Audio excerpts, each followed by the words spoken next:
करने के लिए। और हमारे अजय प्रभु आज क्या गोवर्धन इको विलेज के थे हाँ क्या? हाँ हाँ प्रभु जी। हाँ जी, ई भी लिखा था। हरी बोल, बहुत बहुत धन्यवाद, बहुत सुंदर विग्रह का दर्शन का बहुत बहुत धन्यवाद प्रभु को। सभी भक्तों को हृदय से धन्यवाद। कीर्तन में भाग लेने के भी हम लोग मंगलाचरण करते। ओम अज्ञान तिमिरांधस्य ज्ञानांजन शलाकया चक्षुरुन्मीलितं येन तस्मै श्री गुरुवे नमः।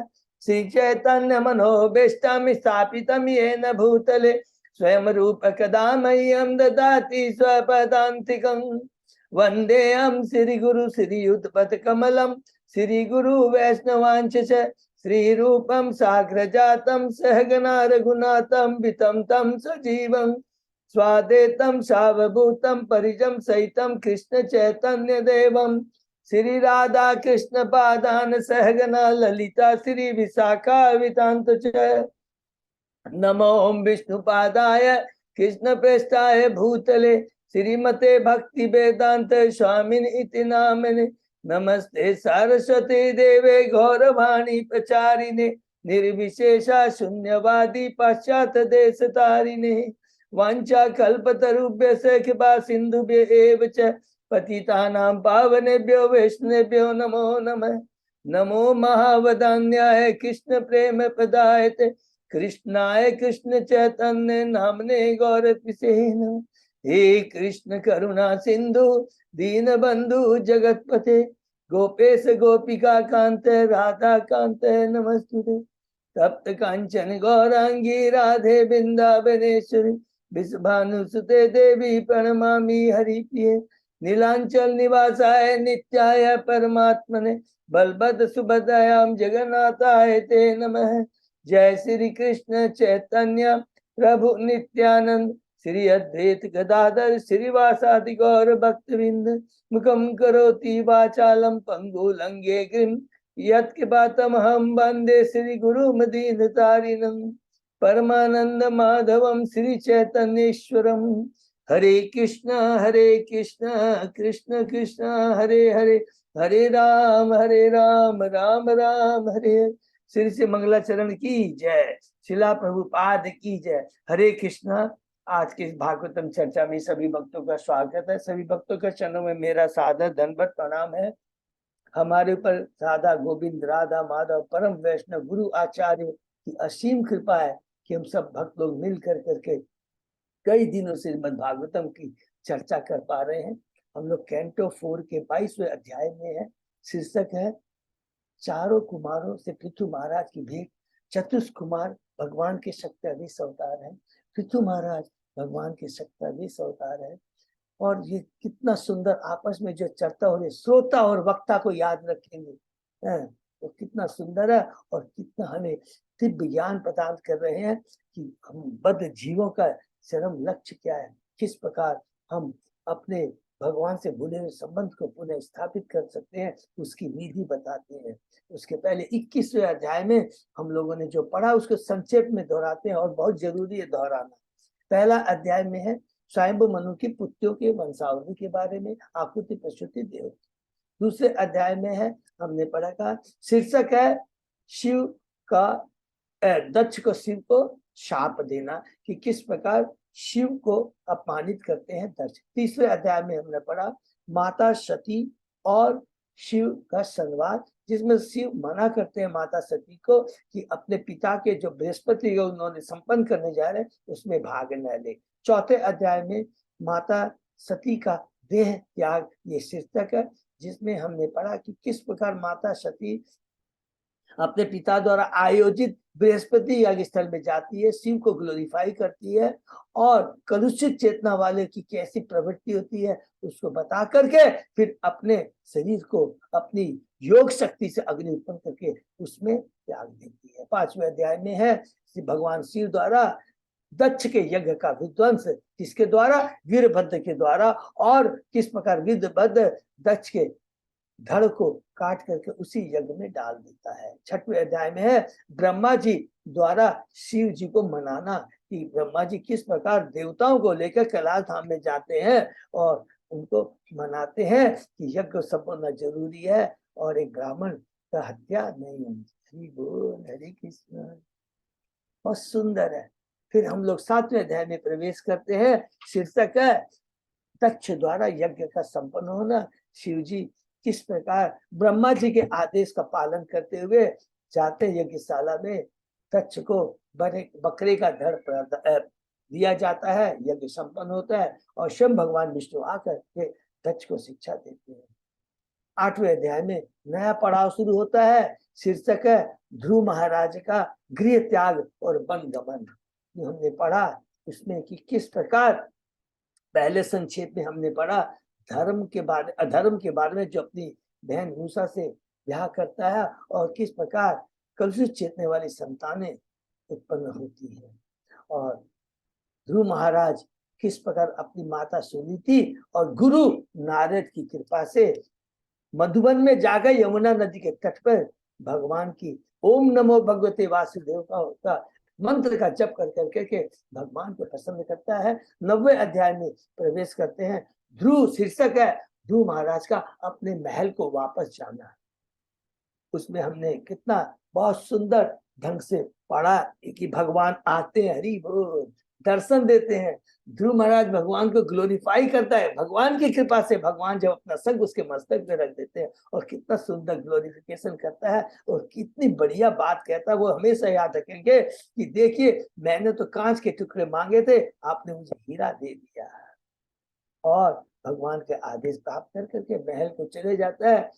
सारे महल के वासी, उत्तानपाद, सभी, माता सुरुचि, इवन सुनीति और भाई उत्तम सब प्रसन्न हो जाते हैं। उत्तानपाद जब देखते हैं ध्रुव महाराज राज सिंहासन बैठे, योग जो जाता है तो अपने राजमहल को छोड़कर चले जाते हैं। 10वें अध्याय में हम लोग प्रवेश करते हैं। ध्रुव महाराज का यक्षों के संग युद्ध, जिसमें हमने पढ़ा कि ध्रुव महाराज पिता के चले जाने के बाद राज सिंहासन पर बैठते हैं, विवाह करते हैं और उनके 4 संतानें होती है, 3 पुत्र और 1 पुत्री। और किस प्रकार यक्षों से युद्ध करते हैं। जब उनको पता लगता है कि उनके चचेरे भाई उत्तम को यक्षों ने मार दिया। 11वें अध्याय में प्रवेश करते हैं। बहुत सुंदर अध्याय है। स्वयंभू मनु का ध्रुव महाराज को सलाह देना कि देखो तुम एक राजा हो, राजा का कर्तव्य से विमुख हो रहे हो। राजा का कर्तव्य समदृष्टि रखते हुए और अपनी चेतना को कृष्ण में रखते हुए शासन चलाना। कृष्ण में रखने का मतलब है राजा को भौतिक सुख, प्रजा को सारी भौतिक आवश्यकता उसको उसका प्रॉपर डिस्ट्रीब्यूशन करना। बाकी तो व्यवस्था सारी भगवान करते हैं। राजा का कर्तव्य जो भगवान ने दिया है उसको प्रजा को प्रॉपर नियमों के अनुसार उसको डिस्ट्रीब्यूशन करना और उन्हें कृष्ण भक्ति में लगाए रखना। लेकिन तुम तो इससे विमुख होकर क्रोध में आकर करके यक्षों को मार रहे हो। 12वें अध्याय में प्रवेश करते हैं। शीर्षक है ध्रुव महाराज का भगवान के धाम वैकुंठ लोक को जाना। हरि बोल। किस प्रकार वो शांभु मनु की आदेश का पालन करते हुए युद्ध को विराम देते हैं। नंबर 2, कुबेर महाराज से आशीर्वाद प्राप्त करते हैं कि भगवान के चरणों में अखंड श्रद्धा स्मृति बनी रहे। उसके बाद में महल वापस जाते हैं, भगवान की राज सिंहासन को चलाते हैं वेदों के अनुसार भगवान के आदेश पर, और उसके बाद बद्रिकाश्रम चले जाते हैं और भगवान की भक्ति करते हुए 3 गुणों से ऊपर, भौतिक शरीर से ऊपर उठ करके भगवान के धाम चले जाते हैं। 13वें अध्याय में आते हैं। तीसरा पड़ाव शुरू होता है। ध्रुव महाराज के वंशजों का वर्णन। उत्तानपाद का पढ़ा, ध्रुव महाराज का पढ़ा। अब यहाँ है उनके ध्रुव महाराज के वंशजों का वर्णन, जिसमें हमने पढ़ा किस प्रकार ध्रुव महाराज का पुत्र वत्सर राज सिंहासन पे बैठता है और उसकी संतान में उनकी वंशजों में कौन आते हैं। अंग महाराज भगवान के परम भक्त होते हैं, लेकिन दुर्भाग्यवश उनकी पत्नी जो है सुनीता है, वो की ऋतु की पुत्री होती है। उसके चलते उनकी पत्नी की कोख से एक दुष्ट, नास्तिक, अधर्मी संतान उत्पन्न है जिसका नाम बैन है। और उसके चलते उससे दुखी होकर करके अंग महाराज अपने महल को छोड़ के चले जाते। 14वें अध्याय में प्रवेश करते हैं। राजा बैन की कथा कि किस प्रकार राजा अंक के चले जाने के बाद ऋषियों ने उसको राज सिंहासन पर बैठाया, लेकिन अधर्मी था, नास्तिक था। ऋषि क्रोधित हो जाते हैं और अपनी ओंकार से उसे मार देते हैं। और किस प्रकार उसके शरीर के जांघों का मंथन कर करके एक निषाद उत्पन्न होता है। और उस निषाद का बहुत इंपॉर्टेंट चीज बताया, जितने भी उसके बहन के शरीर में कलुषिता थी वो उसे ले लेता है। और उसके बाद में हम लोग 15 अध्याय में प्रवेश करते हैं, राजा पितु की उत्पत्ति और चक्र। और अब चूंकि बहन के शरीर में जारी कलुषिता चली जाती है तो उनके बाहों से बहन के शरीर सौ के बाहों से जो मंथन होता है उसे कपल उत्पन्न होता है, वो है पृथु महाराज और अर्ची। हरि बोल। बहुत सुंदर है कि किस प्रकार पृथु महाराज का ग्लोरिफिकेशन होता है। और पृथु महाराज एक ही बहुत इंपॉर्टेंट शिक्षा देते हैं कि उपयुक्त व्यक्ति का ग्लोरिफिकेशन होना चाहिए। ये हमेशा उपयुक्त व्यक्ति कौन है? भगवान और भगवान के भक्त, बस। भौतिक लोगों का ग्लोरिफिकेशन नहीं होना चाहिए। जयंती तो भगवान और भगवान के भक्तों की होनी चाहिए। ये संदेश देते हैं। 16वें अध्याय में प्रवेश करते हैं। बिंदुजनों द्वारा पृथु महाराज की प्रशंसा। इसमें शिक्षा हमें क्या मिली है कि बंदीजन कहते हैं कि हम जो ग्लोरिफिकेशन कर रहे हैं, हे प्रभु पृथु महाराज, आज शास्त्रों में वर्णन के अनुसार और परम गुरु ब्रह्मा जी के आदेश के अनुसार उनसे हमने ज्ञान प्राप्त किया, वेदों से ज्ञान प्राप्त किया कि आप स्वयं शक्तावेश अवतार है और आपका ग्लोरिफिकेशन उपयुक्त है। और आप पृथ्वी का दोहन करेंगे, पृथ्वी को समतल करेंगे, आप अश्वमेघ यज्ञ करेंगे, चतुष्कुमारों से ज्ञान प्राप्त करेंगे और प्रजा को 3 तापों से मुक्त करेंगे। 17वें अध्याय में प्रवेश करते हैं। पृथु महाराज का पृथ्वी पर कुपित होना, इसमें शिक्षा हमें क्या मिलती है कि जब पृथु महाराज पृथ्वी को कहते हैं कि तुम अन्न उपजा क्यों नहीं रही हो, तो पृथ्वी कहती है आप मुझे अगर मारेंगे तो आप नागरिकों का कैसे कल्याण करेंगे? मैं की भावना मैं कर रही। पृथु महाराज कहते हैं नहीं, मैं अपनी योग शक्ति से प्रजा का पालन करूंगा। तो वास्तविक पालन करता भोक्ता भगवान ही है, हम जीव नहीं, हम सब शक्ति है, भगवान ही शक्तिमान। ये बहुत बड़ी शिक्षा 17वें अध्याय। 18वें अध्याय में प्रवेश करते हैं कि किस प्रकार पृथु महाराज एक राजा का कर्तव्य निभाते हैं और किस प्रकार पृथ्वी को आदेश देते हैं और किस प्रकार जो नागरिकों जो जिनका जो उपयुक्त अधिकार है, किस प्रकार उसका पृथ्वी का दोहन करते। बहुत ही सुंदर है ना। किसके अनुसार? मानक विधि, स्मृति और श्रुति के अनुसार जो वर्णन है, बहुत सुंदर है। और उसमें पृथ्वी का दोहन करते हैं, पृथ्वी को समतल बनाते हैं और ग्रामों नगरों की प्रॉपर योजनाएं बनाते हैं, उसकी व्यवस्था करते हैं। 19वें अध्याय में हमने पढ़ा, शीर्षक क्या है? राजा पृथ्वी के 100 अश्वमेघ यज्ञ। इसमें बहुत बड़ी शिक्षा क्या है? जो कि ब्रह्मा जी आकर करके बताते हैं किसको? पृथु महाराज को। जब पृथु महाराज क्रोधित हो जाते हैं, इंद्र उनके कब क्रोधित होता है? जब इंद्र ईर्ष्यावश उनके 100वें यज्ञ में बाधा उत्पन्न करता है। वो तो उसने गलत काम किया। पृथु महाराज भी थोड़ा सा भ्रमित होते हैं। वो भ्रमित होने वाले नहीं है, खाली हम बद्ध जीवों के शिक्षा के लिए वो क्रोध में आते हैं इंद्र को दंड देने के लिए। और जैसे ही ऋषि लोग उनके अपने मंत्र की शक्ति से आह्वान करते इंद्र का उसको यज्ञ में बलि देने के लिए, तुरंत ब्रह्मा जी कहते ये कोई अच्छा कार्य नहीं है। उन्नत चेतना वालों से ये आशा नहीं की जाती। तुम जो काम करने जा रहे हो प्रजा के लिए करने जा रहे हो, तो उल्टा काम कर रहा है। ये गलत पे गलत, अधर्म पे अधर्म कार्य कर रहा है। सन्यासी छद्म वेश कर करके ये प्रजा को धोखा दे रहा है। बहुत सुंदर शिक्षा है।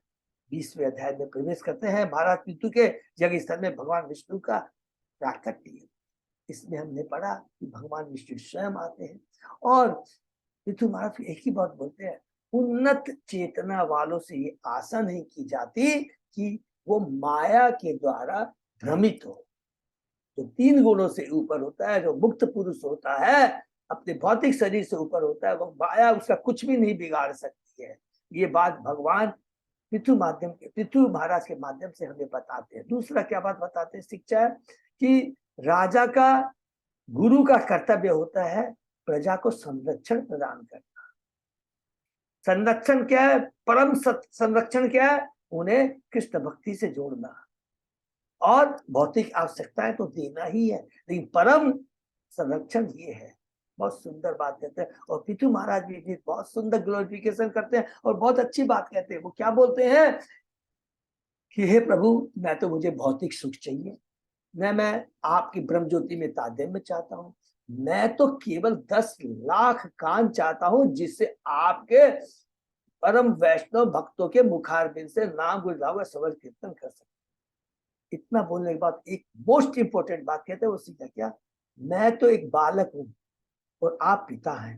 पिता जाता है, जानता है कि बालक को क्या चीज चाहिए। इतनी बड़ी बात है और ये हमेशा हमको याद रखना है। भगवान खुश हो जाते हैं और कहते हैं, हे पृथु महाराज, मेरा अंत में एक ही तुम्हें सजेशन है, क्या, तुम्हें मेरे आदेशों का पालन बड़ी बारीकी से सावधानी पूर्वक करना चाहिए। क्यों सावधानी पूर्वक कह रहे हैं, माया बहुत प्रबल है। हम सब अच्छे कार्य कर रहे हैं, भक्ति कर रहे हैं, भक्तों का संग भी कर रहे हैं, लेकिन माया बहुत प्रबल है, बहुत बच के रहना है। दो ही इंपॉर्टेंट चीज है बच के रहने के लिए, भक्तों का संग नहीं करना और भक्तों का संग करना। बस इतनी ही बात लिखी है पूरी भागवतम भगवद गीता। खाली भक्ति नहीं लिखा है, अब भक्तों का भी संग नहीं करना है। 21वें अध्याय में प्रवेश करते हैं। पृथु महाराज का उपदेश बहुत ही सुंदर उपदेश है। पृथु महाराज महल वापस आते हैं, अपनी पूजा का एक यज्ञ संपन्न, एक यज्ञ अनुष्ठान करने का व्यवस्था करते हैं। सारे देवता, ऋषि, राजर्षि, पितृ लोग सब आते हैं और एक ही बात पहले कहते हैं कि अगर एक राजा अपने नियम का पालन नहीं करता, अपने जो कर्तव्य का पालन नहीं करता है, क्या है, वर्णाश्रम धर्म बहुत जरूरी है।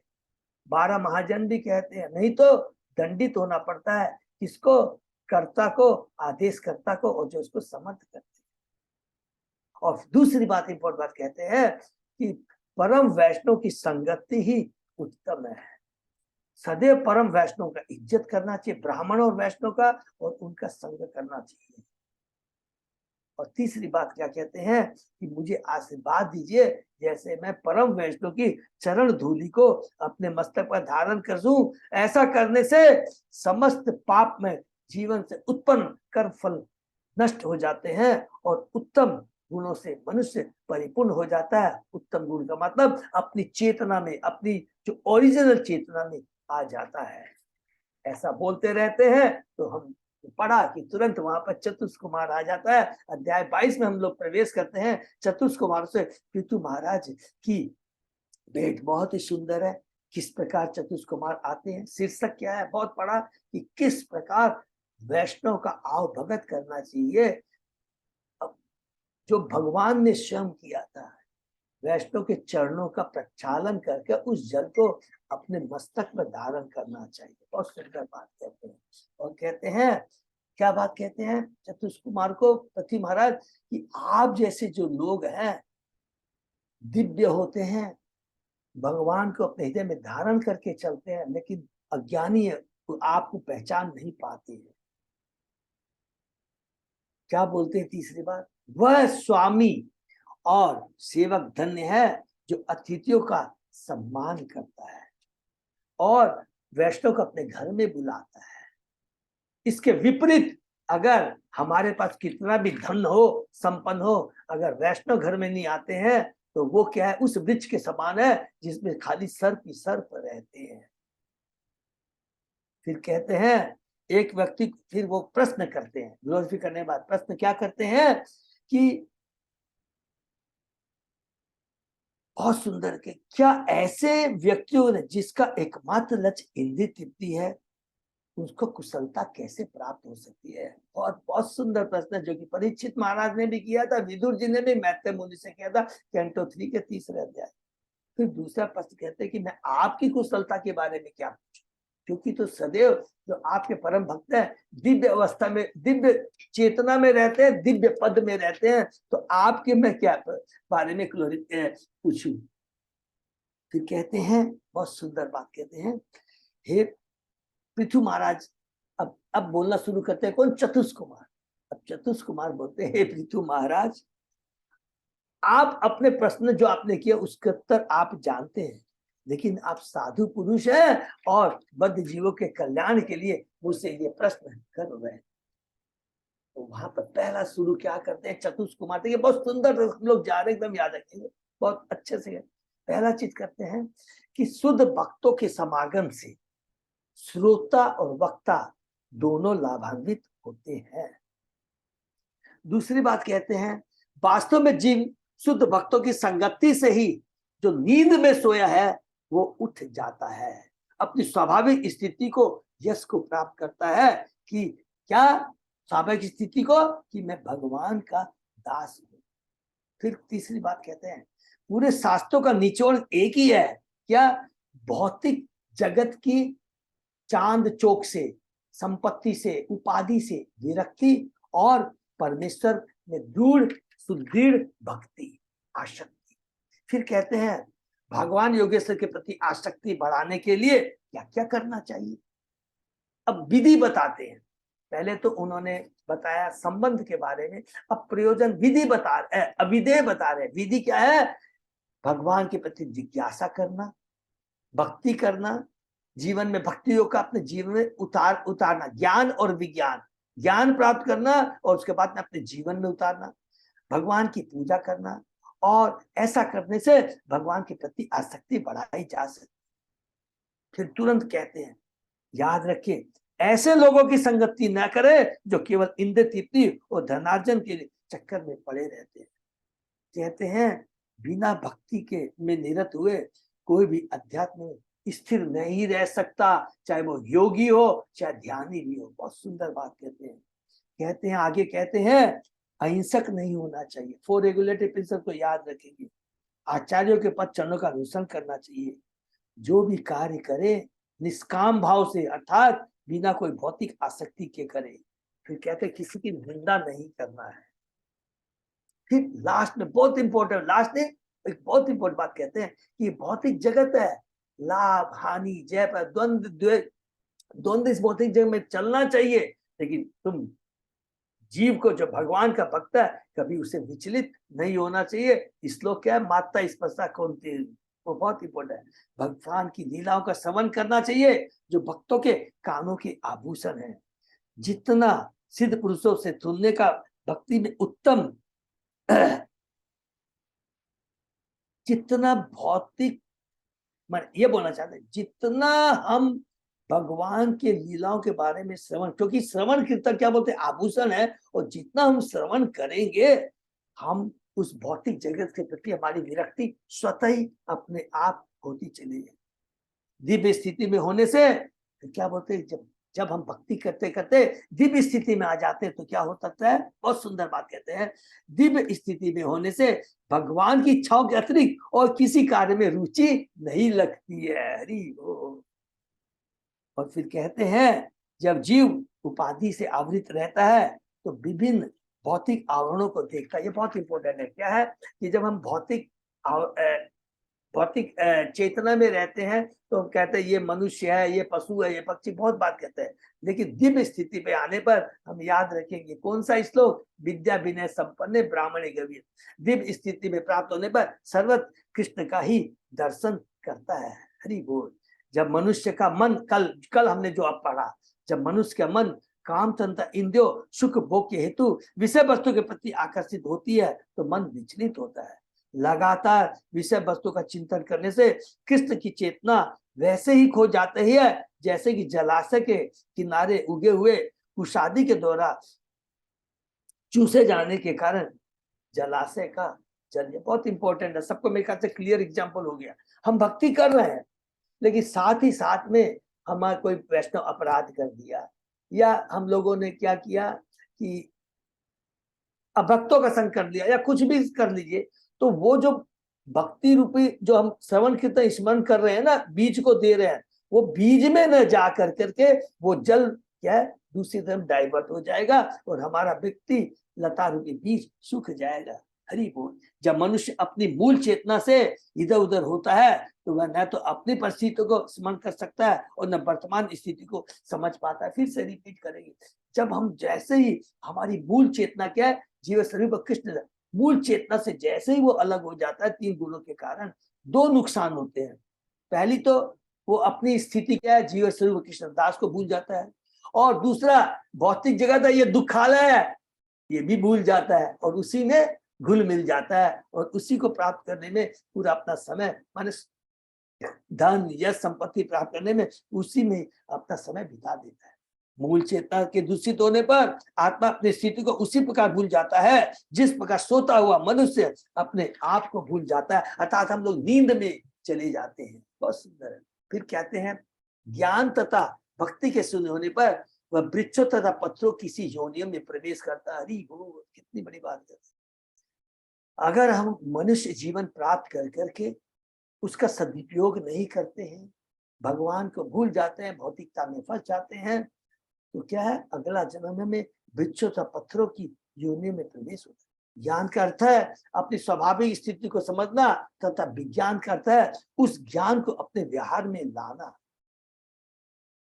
चारों पुरुषार्थों, बहुत सुंदर, लास्ट में हमने जो पढ़ा बहुत इंपॉर्टेंट बात कहता है कि मैंने जो धर्म अर्थ काम मोक्ष की बातों किया, चारों पुरुषार्थों धर्म अर्थ काम तथा मोक्ष में से मोक्ष को अत्यंत गंभीरता पूर्वक ग्रहण करना चाहिए। क्यों? अन्य तीन तो प्रकृति के कठोर नियम अर्थात काल मृत्यु द्वारा नाशवान है। और इसमें एक चीज और ऐड कर देंगे प्लीज, कि देखिए भौतिक जो भी ऐश्वर्य जो मेरे प्रारब्ध में लिखा वो अपने आप मिलेंगे। पहली चीज तो ये है। दूसरी चीज है ये स्थायी नहीं है, समय के अनुसार ये अपने आप काल इसको ले लेगा या हम उसको छोड़ देंगे। इसलिए हमें किस लिए मोक्ष की चिंता करनी चाहिए। और अब मोक्ष क्या है? हमें पुण्य कर्म, आर्थिक विकास तथा इंद्रिय तृप्ति पर बल नहीं देना चाहिए। हमें तो भगवान विष्णु के धाम पहुंचने की चिंता करनी चाहिए। यही वास्तविक मोक्ष है, न कि निर्गुण ब्रह्म में तादात्म्य, क्योंकि मनुष्य को उस निर्गुण ब्रह्म में भी उन्हें संसार में नीचे आना पड़ता है। तो कहते हैं कि जब हर धर्म काम मोक्ष की बात करते हैं तो वास्तविक मोक्ष ये नहीं है कि भौतिक जगत से तो छुटकारा मिल गया, ज्ञानी ब्रह्म ज्योति में जाके मिल गए। नहीं, भगवान प्रभुपाद जी कहते हैं वहां से भी वापस आना पड़ता है। वास्तविक मोक्ष तो क्या है? भगवान के चरणों की प्रेमा भक्ति, भगवान की प्रेमा भक्ति करना। भगवान के वैकुंठ लोक में ये भी लिखा है कि वैकुंठ लोक नहीं, गोलोक धाम जाना है। एकदम गोलोक धाम में जाकर करके भगवान की सेवा करनी है, भगवान की प्रेमा भक्ति प्राप्त करना। ये पढ़ा। उसके आगे हम लोग आज पढ़े हैं चतुष कुमार का जो है शिक्षा, पृथ्वी महाराज को कंटिन्यू चलना। ठीक है। ओम नमो भगवते वासुदेवाय, ओम नमो भगवते वासुदेवाय, ओम नमो भगवते वासुदेवाय। नारायण नमस्कृत्य नरं चैव नरोत्तमं देवी सरस्वती व्यासं ततो जयम् उदीरये। नष्टप्रायेषु अभद्रेषु नित्यं भागवत सेवया भगवती उत्तम श्लोके भक्ति भवती नैष्ठ की। कृष्णाय वासुदेवाय देवकी नंदनाय च नंद गोप कुमाराय गोविंदाय नमो। आराधयो भगवान भजेश तनया तत्धाम वृंदावनम रमया काचित उपासना व्रजवधू वर्गेण्य कल्पिता। श्रीमद् भागवतम प्रमाणम अमलम प्रेमापुमर्थो महा श्री चैतन्य महाप्रभो मतम इदम तत आदरो न पर। Hare Krishna Krishna Krishna Hare Hare, Hare Ram Ram Ram Hare Hare. Canto 4 chapter 22 36 number श्लोक प्रभु। 36 number. Thank you so much प्रभु। श्लोक नंबर 36 हम लोग शुरू करते हैं। परे अवरे च ये भावा गुण व्यतिकरात अनु न तेषां विद्यते क्षेमं ईश विध्वंसिता सीताम शिशाम, माने आशीर्वाद। हम उच्चतर जीवन की विभिन्न अवस्थाओं को जीवन की निम्नतर अवस्थाओं से अलग करते हुए उन्हें वरदान स्वरूप ग्रहण करते हैं। किंतु हमें इसमें रखना चाहिए कि संसार के भेदभाव भौतिक प्रकृति के गुणों की अन्योन्य क्रिया के प्रसंग में ही विद्यमान है। वस्तु जीवन की इन अवस्थाओं का कोई स्थायी अस्तित्व नहीं होता, क्योंकि ये परम नियंत्रण द्वारा विनष्ट कर दी जाती है। बहुत सुंदर, बार बार एक ही चीज बोलते हैं कि भौतिक जगत ये जो है हमारा, ये तो एकमात्र इसको माध्यम करके के मनुष्य जीवन मिला, पहला माध्यम है। और दूसरा भौतिक सारी व्यवस्थाएं मिली है, इसके माध्यम से जो मैं प्रकृति के माध्यम से आपको देता हूँ, इसको पकड़ करके इसके उद्देश्य क्या उसको जानना चाहिए। क्योंकि ये सारी चीजें अगर इसी में लिप्त हो जाएंगे ये तो विनष्ट होने वाली है। हम इस संसार में जीवन के उच्चतर रूप को आशीर्वाद वरदान के रूप में ग्रहण करते हैं और निम्नतर रूप को अभिशाप। उच्चतर अथवा निम्नतर का यह अंतर तभी तक रहता है जब तक विभिन्न गुण परस्पर क्रिया करें। दूसरे शब्द में हम अपने अच्छे कर्मों से उच्चतर लोकों को या उच्चतर जीवन स्तर को प्राप्त होते हैं। ये सब पुण्य कर्मों के प्रतिफल है। इसी तरह अपवित्र कार्य से हम शिक्षित रह जाते हैं, कुरूप शरीर पाते हैं, गरीब बने रहते हैं आदि। किंतु जीवन की ये विभिन्न अवस्थाएं सतो रजो तमो गुणों की पार्श्विक क्रिया द्वारा प्रकृति के नियमों के अधीन है। हरि बोल। ये सारे गुण इस समग्र विश्व के विलय के समय कार्य बंदा कर देते हैं। अतः भगवान ने भगवद गीता में कहा, आप ब्रह्म भुवना लोका पुनरावर्ती तो अर्जुन मामू पेते तू कौनते पुनर्जन्म नहीं। भले ही बहुत इंपॉर्टेंट श्लोक है एकदम। भले ही हम अपने आप को विज्ञान के बल पर या जीवन के धार्मिक नियमों त्याग या कर्म से उच्चतर लोक तक उठ सकते हैं। वेदों में नियम बताया गया है कि अच्छी पत्नी के लिए, अच्छे धन के लिए, शक्ति के लिए कैसे कैसे यज्ञ सब कुछ प्राप्त कर सकते हैं। कोई बड़ी बात नहीं है। किंतु याद रखेंगे, सिर्फ संक्षेप में हम लोग बात करेंगे, पुण्य कर्म भक्ति के अंदर में पुण्य कर्म और पाप कर्म दोनों ही दोषपूर्ण है। क्या लिखेंगे? दोनों ही दोषपूर्ण है। क्योंकि अगर ये भगवान से संबंधित नहीं है तो सारे भौतिक हैं। उच्च लोक में भी चले गए तो उच्च लोक भी, स्वर्ग लोक भी तो भौतिक जगत में ही है। और एक समय के अनुसार ये सब नष्ट हो जाने वाले हैं, विनष्ट हो जाएंगे। तो बहुत इंपॉर्टेंट बात यहाँ कह रहे हैं। इसलिए कई बार देखिए हम लोग ये चीज इतनी मिलती है। कई बार अभी भी लोग पूछते हैं, प्रभु ये करना चाहिए या ये नहीं करना चाहिए, देवताओं की पूजा करनी चाहिए कि नहीं, परोपकार करना चाहिए। तो उनको एक ही चीज समझाना है, एक ही चीज समझाना और एक ही उदाहरण देना है। दो उदाहरण कि पेट में, उदर में भोजन देने से सभी इंद्रियां क्या हो जाती है? तुष्ट हो जाती है। जड़ में जल देने से सारी पत्तियां, बस इतना ही उनको बताने से बोले इसमें सारा उत्तर आ जाता है। इस विध्वंसिता शिशाम सूचित करता है कि सारे आशीर्वाद परम नियंत्रण द्वारा ध्वस्त कर दिए जाएंगे। चाहे पुण्य कर्म हो या पाप कर्म, उस समय कोई हमारी रक्षा नहीं करेगा। हरि बोल। चाहे इस लोक में हो या अन्य लोक में, चाहे हम पृथ्वी पे हो, चाहे ब्रह्म लोक में हो, चाहे स्वर्ग लोक में हो, किसी भी लोक में हो, सारे विनष्ट हो जाएंगे। हरि बोल। और हमें महाविष्णु के शरीर के भीतर लाखों वर्ष तक अचेत अवस्था में रहना होगा। और जब सृष्टि पुनः होगी तो उसमें हमें विभिन्न योनियों में जन्म लेकर अपने कार्य आरंभ करने होंगे। महाविष्णु माने कालोदक्षाई विष्णु। जब ब्रह्मा जी का पूर्ण विलय होता है, 100 साल पूरे हो जाते हैं। ठीक है। अतः मात्र उच्चतर लोक तक उठ जाने से ही हमें संतुष्ट नहीं होना चाहिए। हमें इस दृश्य जगत से बाहर निकलने, इस कैद खाने से कैसे बाहर निकले। A class, B class, C class का कैदी की मत सोचो, आहा मेरा प्रमोशन हो गया है। अरे है तो जेल में ही। नहीं, आत्म जगत में जाने और सिर्फ भगवान की संख्या करने का प्रयास करना चाहिए। अपने वास्तविक पिता के घर, वास्तविक हमारे शाश्वत धाम में पिता के जाने का प्रयत्न करना चाहिए। यही हमारी सर्वोच्च उपलब्धि। हरि बोल। इसको अंडरलाइन कर लेंगे। और यही मनुष्य की सर्वोच्च उपलब्धि है। हमें किसी भी उच्च या निम्न वस्तु के प्रति आकृष्ट न होकर उन्हें समान स्तर पर देखना चाहिए। हमने जो बड़ा जो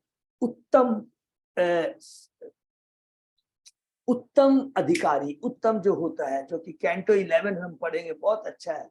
भगवान उद्धव जी को बताते हैं कि सुना है, ये ऊंचा नीचा, इसीलिए भगवान ने बहुत इंपॉर्टेंट कहा। प्रभुपाद जी ने इतनी बड़ी कृपा की है। कहते हैं कि ब्राह्मण हो, क्षत्रिय हो, वैश्य हो या शूद्र हो, ब्रह्मचर्य हो, गृहस्थ हो, वानप्रस्थ हो, सन्यासी हो, भक्ति करने के लिए इसका इमैटेरियल है, इसका कोई भी महत्व नहीं। हम धनी हैं, अमीर हैं, ये भक्ति करने का सबको अधिकार है। भक्ति करने के लिए कोई भी योग्यता की दरकार नहीं है।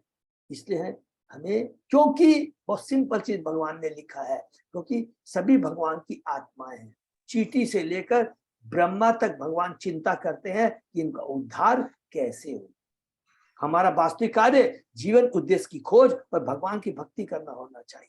लेकिन बेचारे पशु पक्षी नहीं कर सकते भक्ति, हम भक्ति कर सकते हैं। इसलिए कहते हैं तुम बहुत धन्य हो, मनुष्य योनि मिली है, कृपा कर इसका सदुपयोग करो। इस प्रकार हम ज्ञान तथा आनंद से परिपूर्ण अपने आध्यात्मिक कार्यों में सतत सतत आशीर्वाद पाते रहेंगे। हरि बोल।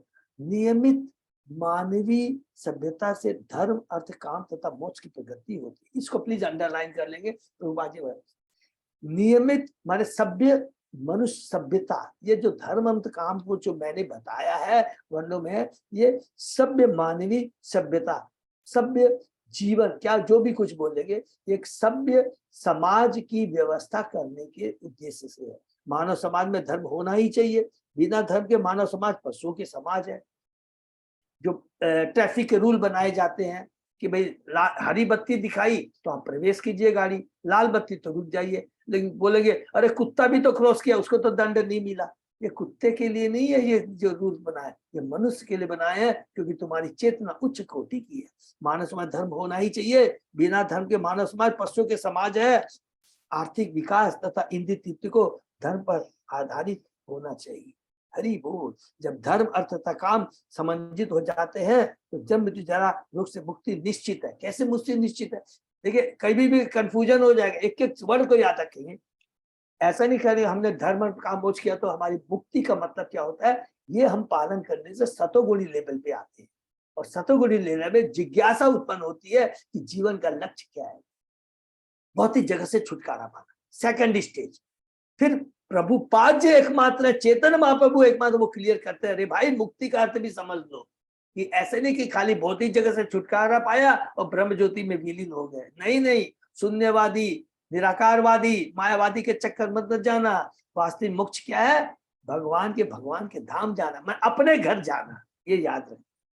किंतु इस कालिकाल में धर्म तथा मुक्ति का प्रश्न नहीं उठता। लोगों की रुचि केवल आर्थिक विकास तथा इंद्रिय तृप्ति की ओर है। बल्कि सारे विश्व में पर्याप्त आर्थिक उन्नति के बावजूद मानव समाज के आचार विचार पशु तुल्य है। इसको भी अंडरलाइन कर लेंगे। आज देखें कि वेस्टर्न कंट्री में कितना आर्थिक उन्नति किया है, कितना इकोनॉमिक डेवलपमेंट हुआ है, टेक्नोलॉजी इतना इंप्रूव किया है, लेकिन प्रभुपाद जी कहते हैं कि आज भी पशु तुल्य है। क्योंकि जीवन का जो परम लक्ष्य है उससे वो बहुत दूर है। बल्कि दूर क्या, उससे और धीरे धीरे हम लोग दूर होते जा रहे हैं। जब सब कुछ नितांत पशुतुल्य हो जाता है तो प्रलय होता है। इस प्रलय को इस विध्वंसिताशीशाम के रूप में ग्रहण करना चाहिए। भगवान द्वारा प्रदत्त आर्थिक विकास इंद्रिय आशीर्वाद अंत में विनष्ट हो जाता है। एक एक चीज वर्ड लिखा है, भगवान द्वारा प्रदत्त आर्थिक विकास। ये जो कुछ भी होता है आर्थिक विकास, जो भी हम सोचते हैं हमने किया नहीं, ये भगवान द्वारा प्रदत्त है। और भगवान कहते हैं इस पे चिपने लिपटने के लिए नहीं दिया मैंने, इसको यूज करके, इसको माध्यम बना करके भक्ति करने के लिए तुमको दिया है। एक होता है कि भोग मैंने एक यूज करना और उसको अपना ऑनरशिप समझना और उसी में लिप्त हो जाना। चाहे वो धन हो, चाहे हमारा गृहस्थ जीवन हो, पति पत्नी हो, चाहे हमारे की कोई भी अच्छी पोजीशन हो, उपाधि हो, ये सब क्या है, हर चीज में दायित्व है। जो जितना ऊंचा पोस्ट ग्रहण करता है, याद रखेंगे, ये नहीं जिसने ऊंचा पोस्ट कर लिया एंजॉय करा, नहीं। जितना हम ऊंचा जाते हैं, facilities along with the facilities, liabilities also increase, liability भी बढ़ती जाती है। एक मजदूर की जो लायबिलिटी होती है वो बहुत थोड़ी सी होती है, और एक राजा की, मैनेजिंग डायरेक्टर की लायबिलिटी बहुत ऊंची है। अगर ऊंचे पद में जा करके, माने अगर हम गलती करते तो बहुत जो नीचे गिरेंगे तो चोट बहुत मोटी लगेगी, ये याद रखेंगे। इस कलयुग के अंत में भगवान कल की अवतार के रूप में प्रकट होंगे। हरि बोल। और उनका एकमात्र कार्य होगा ब्रह्मांड के समस्त मनुष्यों का संहार। इस नर संहार के बाद पुनः स्वर्णिम युग आएगा, सतयुग आएगा। अतः हमें जान लेना होगा कि हमारे सारे कार्यकलाप बच्चों के खिलवाड़ सदृश है। हरि बोल।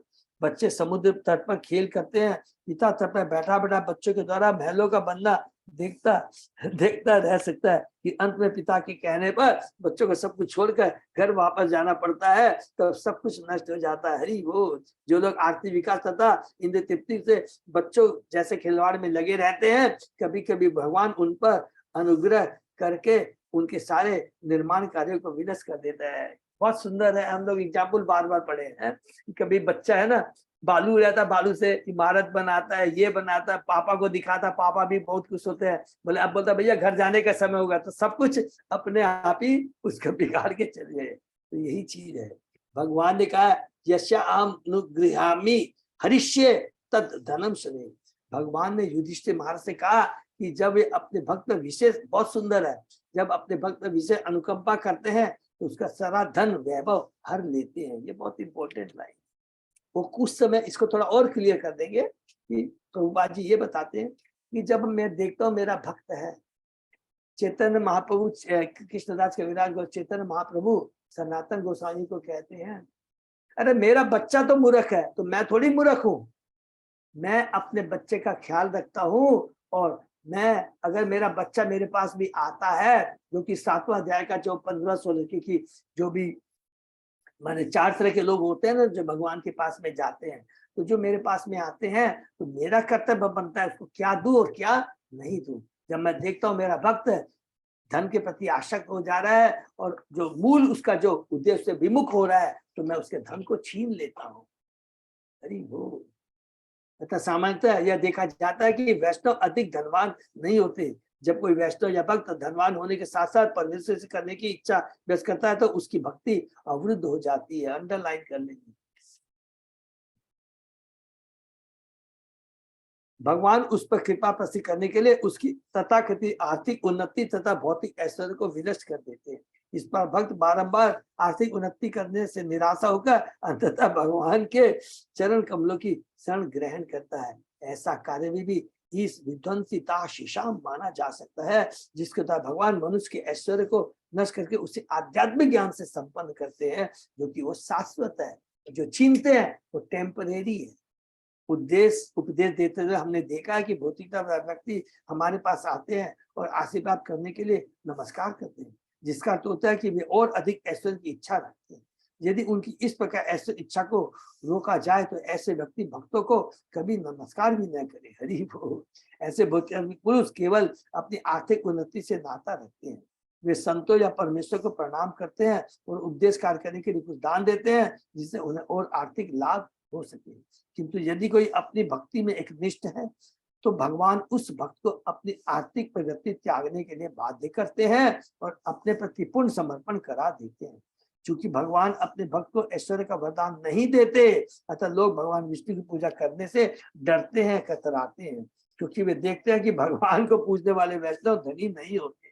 किंतु ऐसे भौतिकतावादी पुरुष शिव जी की उपासना करके धन प्राप्त कर सकते हैं, क्योंकि शिव जी देवी दुर्गा के पति है, वे इस ब्रह्मांड की अधिष्ठात्री है। शिव जी के अनुग्रह से ऐसे भक्त को देवी दुर्गा से आशीर्वाद प्राप्त करने का सुयोग प्राप्त होता है। उदाहरणार्थ रावण शिव जी का महान उपासक था, भक्त था, जिसके बदले में उसे देवी दुर्गा के समस्त वर प्राप्त थे। यहाँ तक कि उसका सारा साम्राज्य स्वर्ण निर्मित भवनों का था। इस युग में ब्राजील में स्वर्ण की पुष्कल राशि प्राप्त हुई है और पुराणों में प्राप्त ऐतिहासिक संदर्भ से हम यह अंदाजा लगा सकते कि यह रावण का साम्राज्य है, किंतु भगवान रामचंद्र ने इसे विध्वस्त कर दिया था। हरि बोल। ऐसी घटनाओं के अध्ययन से हम इस विध्वंसी ताशीशाम का अर्थ समझ सकते हैं। भगवान कभी अपने भक्तों को भौतिक आशीष नहीं देते, क्योंकि इससे वे संसार में जन्म मृत्यु तथा जरा रोग के चक्र में पुनः फंस जाएंगे। इसलिए ऐश्वर्य से रावण जैसे व्यक्ति फूल उठते हैं। रावण ने सीता का जो भगवान रामचंद्र की पत्नी तथा ऐश्वर्य की देवी थी, यह सोचकर अपहरण करने का दुस्साहस किया कि वह भगवान की हृदयदानी शक्ति को भोग सकेगा, किंतु ऐसे कार्य से रावण विनष्ट हो गया।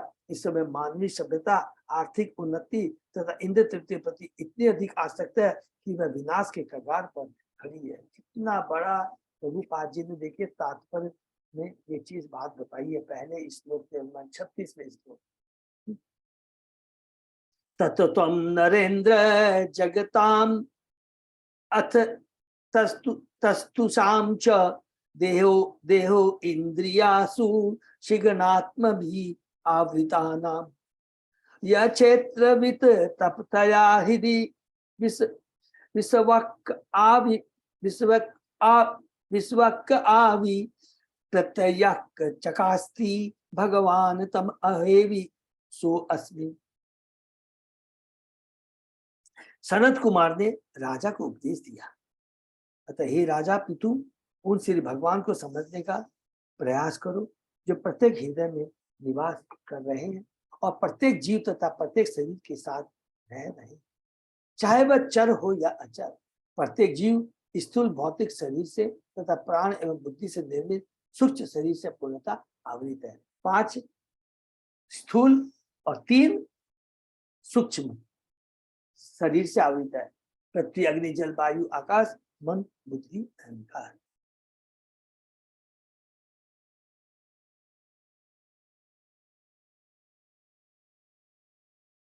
इस श्लोक में बहुत सुंदर श्लोक है। इस श्लोक में विशेष रूप से उपदेश दिया गया है कि मनुष्य जीवन में आर्थिक विकास के लिए प्रयत्न करने तथा इंद्रिय तृप्ति में समय गंवाने की अपेक्षा मनुष्य को चाहिए कि वह उन श्री भगवान को समझते हुए आध्यात्मिक गुणों के अनुशीलन का प्रयत्न करे जो प्रत्येक जीव के हृदय में विराजमान है। हरि बोल। श्री भगवान आत्मा तथा परमात्मा दोनों ही रूप में एक साथ एक शरीर में आसीन है और स्थूल तथा सूक्ष्म तत्वों से आवृत है। इसे समझ लेना ही वास्तविक आध्यात्मिक संस्कृति है। आध्यात्मिक संस्कृति में प्रगति करने की 2 विधियां हैं, एक तो निर्विशेषवादी विधि तथा दूसरी भक्ति। निर्विशेषवादी इस निष्कर्ष पहुंचता है कि वह तथा परमात्मा एक है, किंतु भक्त अथवा सगुणवादी परम सत्य का साक्षात्कार यह समझ कर सकता है कि प्रभु परम नियंता है, हम जीवात्मा है, उसी के अधीन है और हमारा धर्म है कि उनकी सेवा करें। वैदिक आदेश है तत्वमसि तुम वही हो तथा सोहम मैं वही हूँ। इन मंत्रों की निर्विशेषवादी व्याख्या है कि परमेश्वर या परम सत्य तथा जीवात्मा एक है, किंतु भक्तों के मत से ये मंत्र इस पर बल देता है कि परमेश्वर तो हम सभी समान गुण वाले हैं। इसको प्लीज अंडरलाइन करते जाएंगे प्लीज। तत्वमसि अयम आत्मा ब्रह्म, परमेश्वर तथा जीवात्मा दोनों ही आत्मा है। इसको समझना ही आत्म साक्षात्कार है। यह मनुष्य देह आध्यात्मिक ज्ञान से अनुसरण द्वारा परमेश्वर तथा अपने आप को जानने के लिए मनुष्य को चाहिए कि केवल आर्थिक उन्नति तथा इंद्रिय तृप्ति में ही अमूल्य जीवन को विनष्ट न करे। तो हमने पढ़ा था कि एकाकार, एकाकार का मतलब मायावादी क्या कहते हैं, आत्मा परमात्मा में जाके विलीन हो जाता है, एक हो जाता है। लेकिन भगवान कहते हैं भगवान ममे वान से जीव लोके जीव भूत सनातना। इस श्लोक हमेशा याद आ गया 15 जाकर साथ कि आत्मा भगवान का शाश्वत क्या है, अंश है। माने ममे वान से जीव जीव जीव अपना अस्तित्व कभी नहीं खोता है, नंबर 1। और ये जो एकाकार की जो बात हम कह रहे हैं, जो हमारे शास्त्र कह रहे हैं, भगवद गीता भागवत क्या कह रहे हैं, गुणों में समान है। जीव भी सच्चिदानंद है, भगवान भी सच्चिदानंद। उदाहरण हमको जब बोलेगा तो कौन सा एग्जाम्पल दे देंगे, समुद्र का एग्जाम्पल दे देंगे, बहुत सिंपल सा कि समुद्र, पूरा समुद्र का पानी और उसकी एक बूंद लेते तो गुण 2 भी खा रहा है और एक बूंद को निकालते वो भी खा रहा है।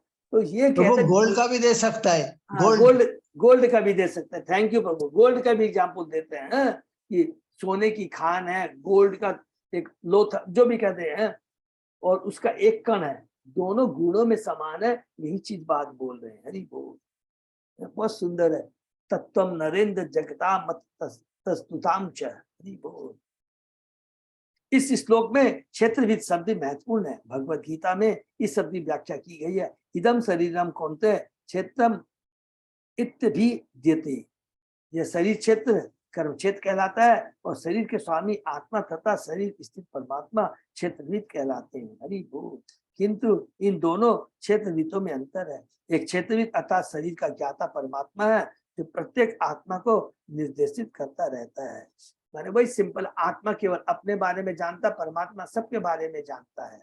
परमात्मा से ही सारे निर्देश प्राप्त करने पर सफलता प्राप्त होती है। ये भीतर तथा बाहर दोनों ओर से निर्देश देने वाले हैं। भीतर से वे चैत्र गुरु अर्थात हृदय में स्थित गुरु के रूप में निर्देश देते हैं, तो अप्रत्यक्ष रूप से वे बाहर से गुरु के रूप में प्रकट होकर जीवात्मा की सहायता करते रहते हैं। दोनों ही तरह से भगवान जीवात्मा को निर्देश देते रहते हैं, जिससे वह भौतिक कार्यकलाप पूरा करके भगवान के धाम वापस आ सकते। अरे वो कितने भगवान के पालू है, परमात्मा के रूप में भी है और कहते हैं गुरु के रूप में भी आता है, मैं स्वयं गुरु बन के आता हूँ। इससे बड़ी और कृपा क्या हो सकती। कोई भी व्यक्ति चाहे वह शरीर के भीतर आत्मा तथा परमात्मा दे सकता है, क्योंकि जब तक इन दोनों का शरीर के भीतर निवास रहता है तब तक शरीर दीप्त रहता है और ताजा बना रहता है। किंतु इन दोनों के प्रयाण करते ही शरीर सड़ने लगता है, लोथड़ा हो जाता है। जो व्यक्ति आध्यात्मिक रूप से आगे है वो मृत शरीर तथा सजीव शरीर में अंतर कर सकता है। निष्कर्ष रूप में मनुष्य को चाहिए कि तथाकथित आर्थिक उन्नति तथा इंद्रिय तृप्ति में अपना समय न गवाकर परमात्मा तथा आत्मा और उनके संबंध को समझने के लिए आध्यात्मिक ज्ञान का अनुशीलन करे। इस प्रकार ज्ञान के बढ़ने से मनुष्य को मोक्ष तथा जीवन का परम लक्ष्य प्राप्त हो सकता है। मोक्ष भौतिक जगत से छुटकारा, परम लक्ष्य भगवान की प्रेमा भक्ति, भगवान का गोलोक धाम। हरि बोल। कहा जाता है कि यदि कोई सांसारिक कर्तव्यों का परित्याग भी कर दे और मोक्ष मार्ग का अनुसरण करे तो वह घाटे में नहीं रहता।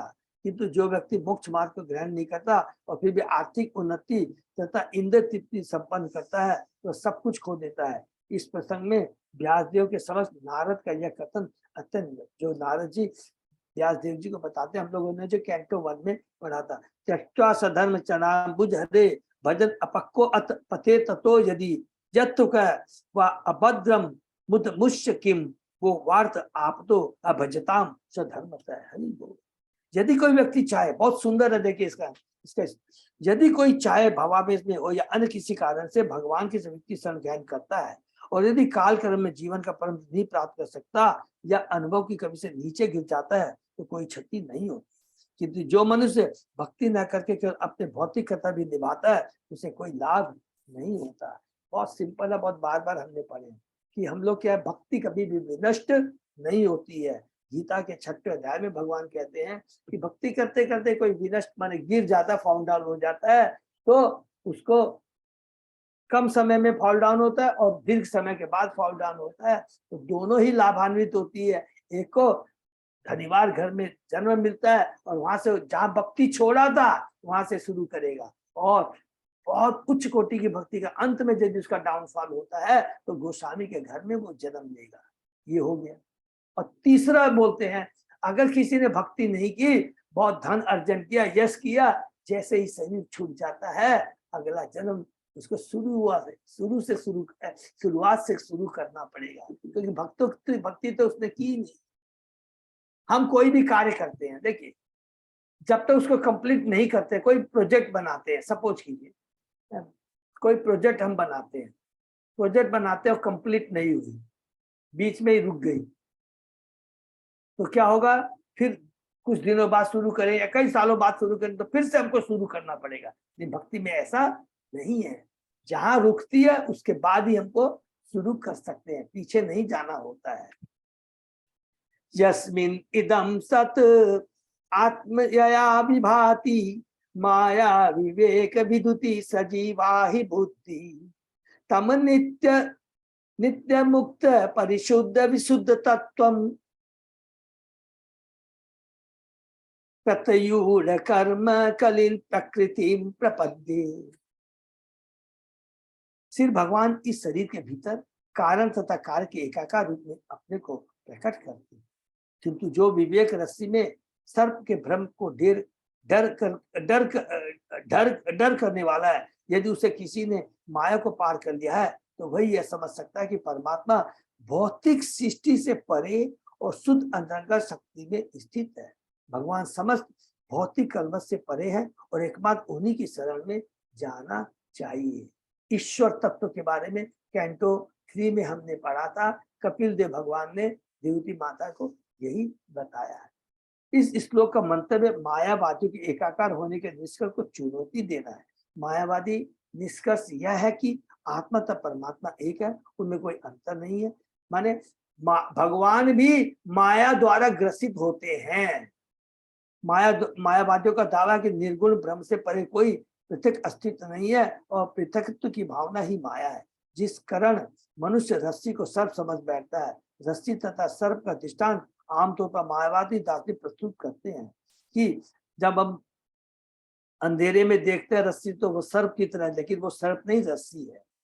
अतः विवर्तवाद के सूचक ये सब यहाँ पर विशेष रूप से आए हैं। वास्तव में परमात्मा ही श्री भगवान है और वह नित्य मुक्त है। दूसरे शब्दों में इस शरीर के भीतर आत्मा के साथ परमात्मा का निवास रहता है, जिसकी पुष्टि वेदों में भी की गई है।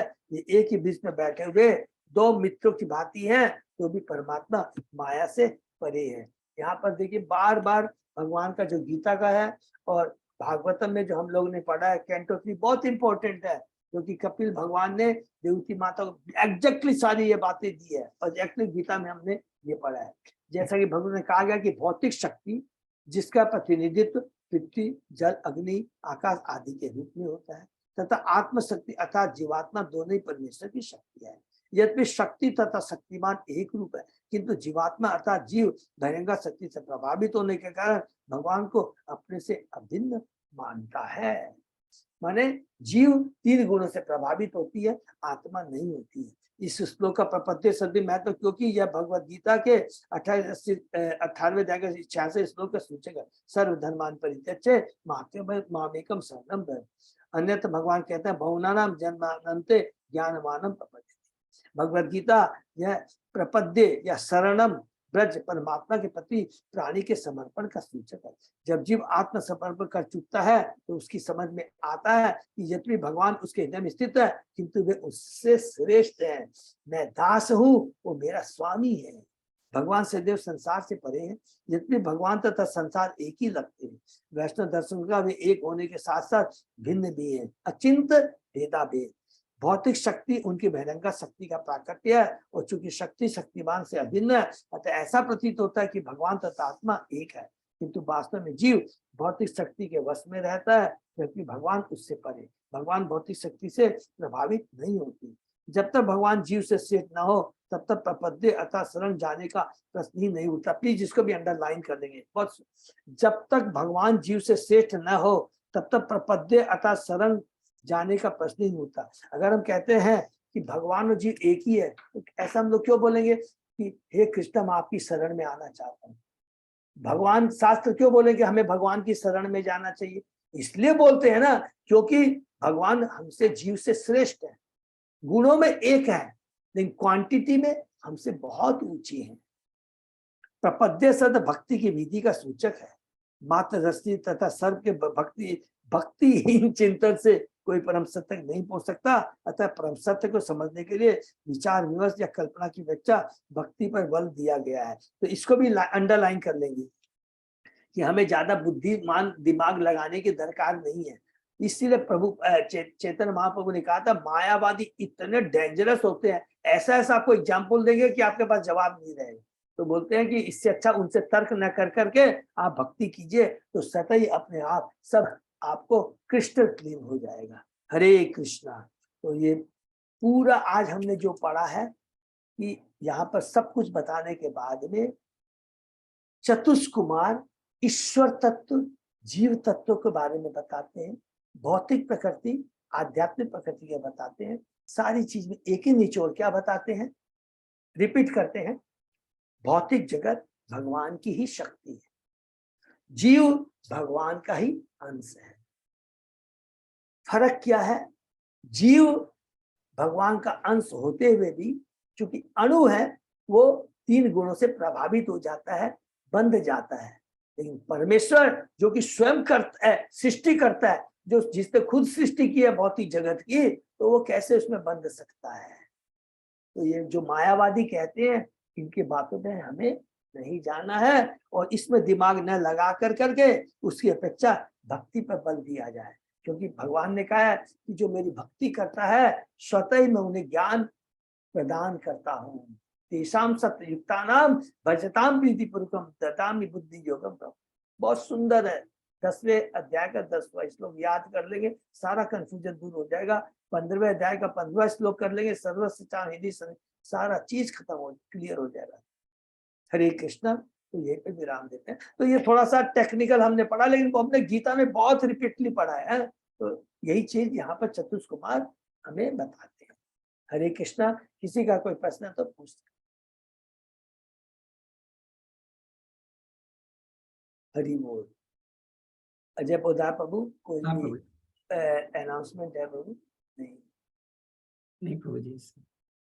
हरि बोल।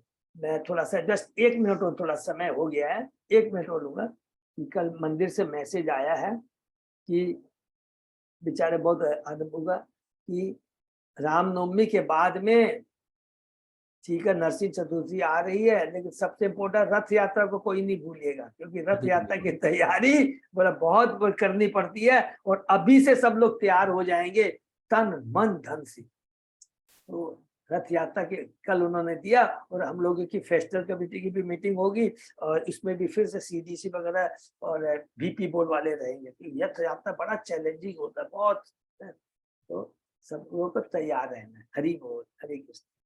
यहीं पर विराम देते हैं। हरे हरे कृष्णा। हरे कृष्ण। हरी बोल। सॉरी, हरी इंपॉर्टेंट बात बोलना भूल गया, आई एम सो सॉरी।